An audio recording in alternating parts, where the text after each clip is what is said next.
Good morning, good morning. Fair play here. How y'all doing this cold but beautiful Thursday morning? Yes, I am here with another quick Wendy Williams update. I know I'm a little bit late. I'm sure most of you have already heard some things anyway, but I'm just trying to keep abreast of what's going on. But according to Radar Online on Tuesday, I believe it was, there was an article that went up about Wendy Williams actually allegedly is going to return to her show in late February. The article reads, after a long hiatus, the famed show host will be returning to TV in about 3 weeks, a source exclusively told Radar Online, but she will not be explaining her absence.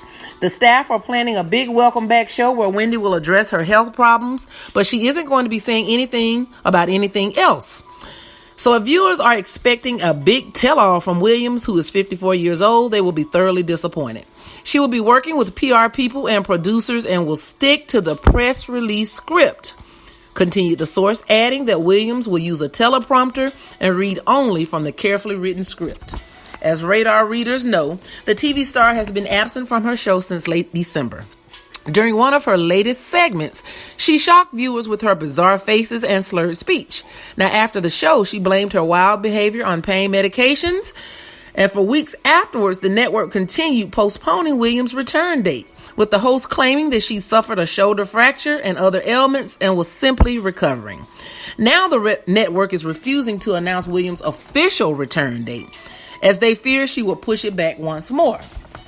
I hope Wendy Williams is okay, but I will say in reference to how she's doing, there was another article that actually went out, I want to say maybe this morning, and it was on from Us Magazine, and it says that Wendy Williams was actually spotted in Florida on Tuesday as well. She was out and about with a friend of hers, and they had been seen going into a CVS that day. And I saw the picture that was on the article from US Magazine or Us Magazine, and she looked okay. I mean, her wig was crooked, but she looked okay. She didn't look too bad at all. She looked all right. She looked a little bit discombobulated in the face and everything, but otherwise, physically, she seems to be okay. To the commenter on another video that wanted to know if she still had her right arm, it appears so. She does have a right arm. At least that's the way it looks in the picture. So anyway, when you get a chance, please go and check out Radar Online for backup, and also look on Us Magazine and you'll see a current picture of her looking like she usually looks, with the exception of that crooked wig and the discombobulation on her face. Now, they also saying, it's also being reported, Media Takeout and some other sources are saying that Nick Cannon is going to be taking over or hosting her show for a little while. At least temporarily. It has been announced that Nick will host the show from February 4th through February 6th as Wendy continues on her hiatus. The upcoming hour-long episodes will include Wendy's usual Hot Topic segment, Ask Wendy, and celebrity interviews.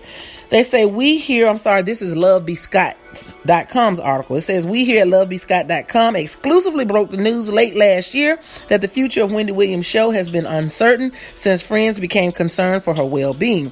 It's been a tumultuous few months for Wendy. Her husband allegedly got his mistress pregnant.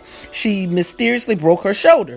And according to a statement of her own, she has been hospitalized for complications due to Graves' disease.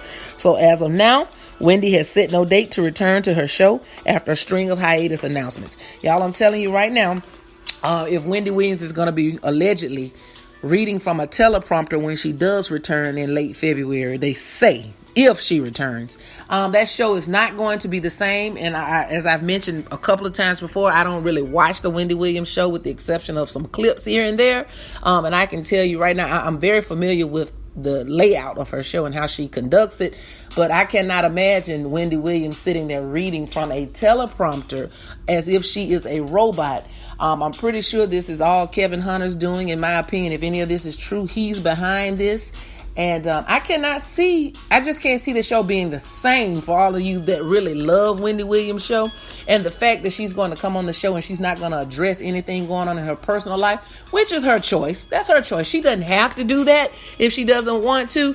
But she should at least give people some hope that everything is going to be all right and that she is taking care of her business the best way that she can. Because I just think that people who watch her a lot, the fans, are the reason why she has a show to this day. And they're the reason why she's as successful as she is. So she should at least let the people that care about her know that she's going to be all right. And she should find some source of strength in that. Because just because she's not my favorite person, there's still a lot of people that do care for her and want to see her do well. And even me, I want to see her do well. I want to see her do better. And hopefully she'll become a better woman after all of this mess is over. So y'all be on the lookout for that. Again, late February, she's supposedly coming back. I don't know who this mysterious source is and why they're telling details like they're telling. But I don't know. And this may be just a ploy from but from her studio execs and producers to keep saying that she's going to come back so that people will keep watching the show, because they're not ready to ditch the show yet. They make a pretty penny from that show, obviously, So anyway, on a sidebar, I know everybody's been hearing about all this stuff going on with Jussie Smollett, y'all. Oh my goodness, he was allegedly attacked a few days ago. Was it Monday or Tuesday morning? He was allegedly attacked coming out of a subway at 2:00 in the morning. And just all the details that's surrounding that. Something is not adding up to me. I hope that, I'm glad that he's all right. I'm going to say that first of all. I'm glad that he's all right.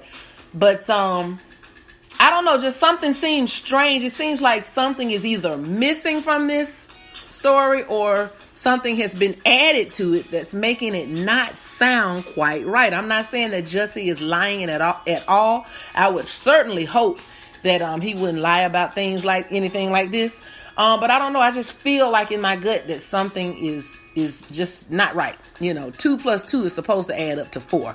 But right now it's adding up to 22. And it just doesn't make sense to me. So I'm just going to wait to see what other information comes out. You see one article says that they don't have any video footage of what happened. Then you see another article that's saying that they have some footage of what looks like 2 people walking in the area right before the attack happened, but you can't see their faces. Then you see another article that says that they may have persons of interest, but they have video footage of him coming out of Subway. And then one of his neighbors at the building that he lives in Chicago claims that they saw 2 people standing outside his apartment with a noose and the Clorox that they supposedly had in their hand.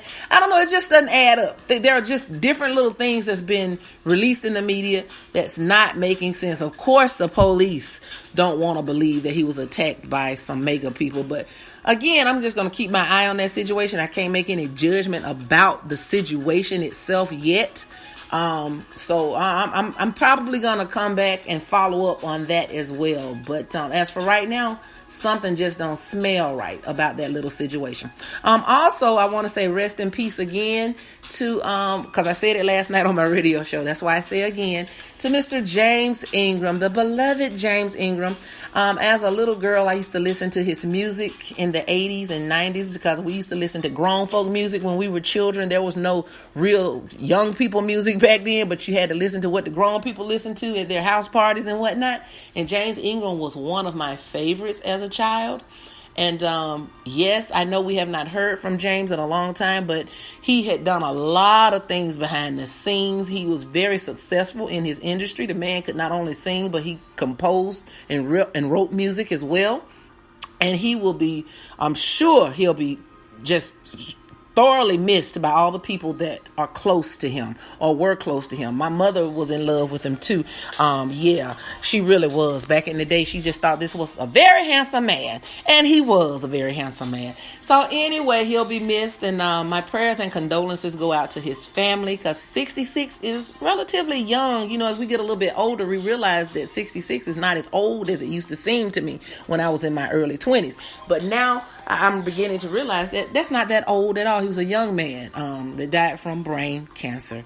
So anyway, y'all, without further ado, y'all have a great rest of the day, and I will be talking to you guys soon. And don't forget, every Wednesday night at 7:00 p.m., I do a website radio show. I host a website radio show called The Fair Play Show on Tracy Larkin Broadcast Network, or TLBN. All you have to do is download the free TuneIn app or whatever free podcast type music software that you have on your phone and search for TLBN, Tracy Larkin Broadcast Network.